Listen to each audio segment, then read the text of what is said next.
Now, somebody who may be part of a consulting group in the future or run your own business in the future, there's an interesting relationship between a firm's total revenue and the price elasticity of demand.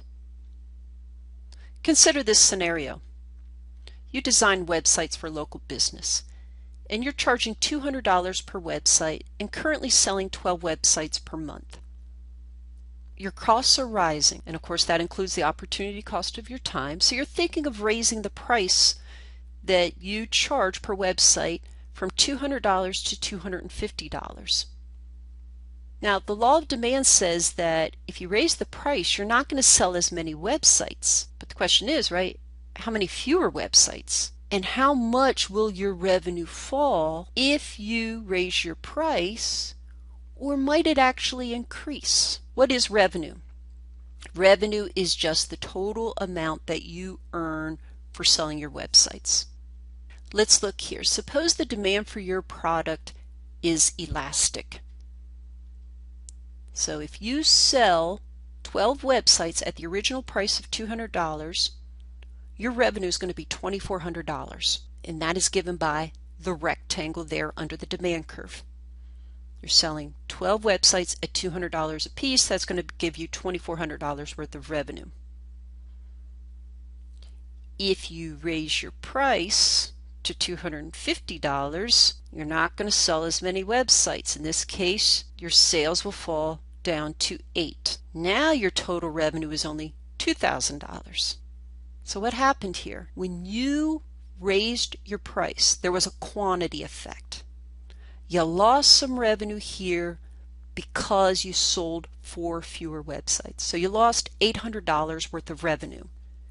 But you also had this price effect because for the 8 websites that you sell, you're going to get $50 more, or about $400 more.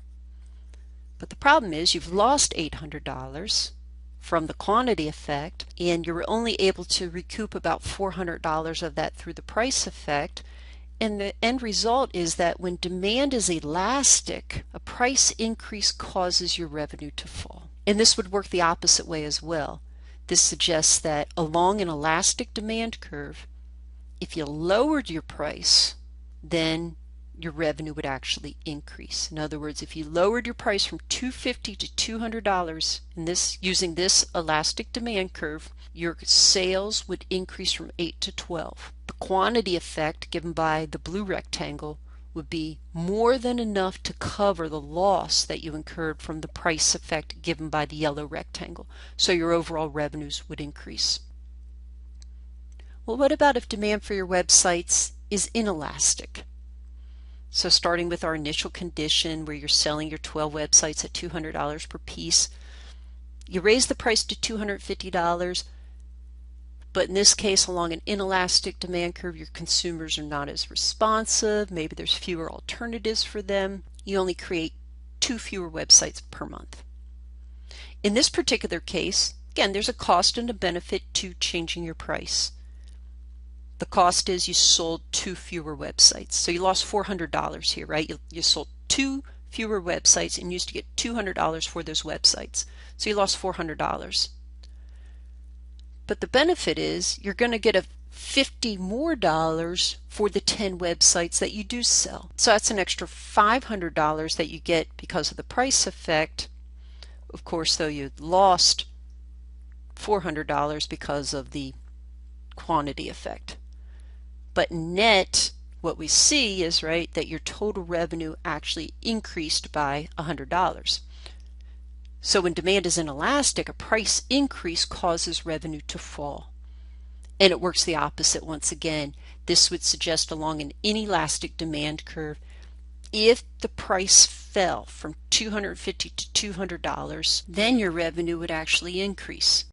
Great example to keep in mind if you're wondering how a change in price is going to affect your firm's revenues. Of course, ultimately, whether your revenues will increase or decrease for a given price change depends upon whether demand for your product is elastic or inelastic,